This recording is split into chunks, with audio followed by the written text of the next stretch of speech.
लाहौर की एक खूबसूरत सुबह थी।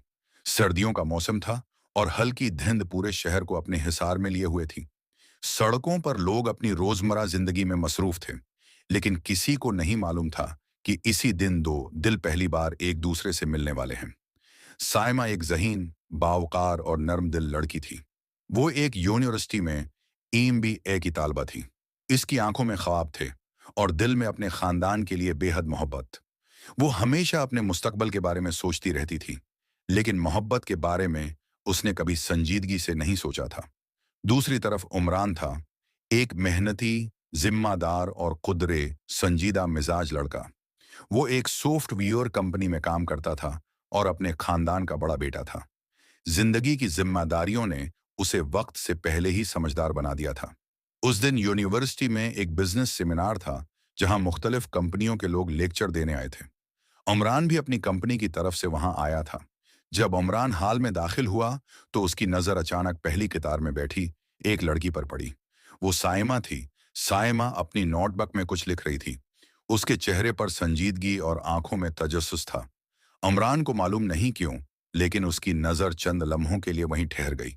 शायद ये भी बाकी सब लोगों जैसी ही होगी, उमरान ने दिल में सोचा और अपना लेक्चर शुरू करने के लिए स्टेज पर चला गया।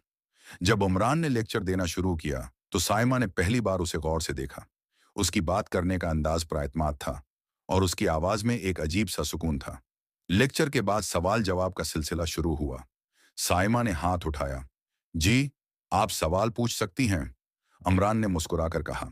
साइमा ने पूछा, अगर किसी के पास सरमाया कम हो लेकिन आइडिया बहुत अच्छा हो, तो वो अपना बिजनेस कैसे शुरू कर सकता है? उमरान उस सवाल से मुतासिर हुआ। वो बोला, अगर आइडिया वाकई अच्छा हो तो सरमाया कभी रुकावट नहीं बनता। असल चीज हिम्मत और मेहनत है। हाल में तालियां बजने लगें, लेकिन उमरान को मालूम नहीं था कि इस लम्हे उसकी जिंदगी में एक ऐसी कहानी शुरू हो चुकी है जिसका अंजाम शादी की सूरत में होगा। सेमिनार खत्म होने के बाद बहुत से तलबा उमरान के पास आए। साइमा भी उनमें शामिल थी। वो थोड़ी हचकचाहट के साथ बोली, आपका लेक्चर वाकई बहुत मालूमाती था। उमरान ने मुस्कुराकर जवाब दिया, शुक्रिया, और आपका सवाल भी बहुत अच्छा था। साइमा हल्का सा शर्मा गई। ये उन दोनों की पहली मुख्तसर मुलाकात थी, लेकिन दोनों के दिल में एक अजीब सा एहसास पैदा हो चुका था। चंद हफ्तों बाद साइमा अपनी दोस्त के साथ एक किताबों की दुकान गई। वो एक बिजनेस मैनेजमेंट की किताब देख रही थी कि अचानक किसी की आवाज आई। ये किताब अच्छी है, लेकिन उसका नया एडिशन ज्यादा बेहतर है। साइमा ने मड़कर देखा। वो उमरान था।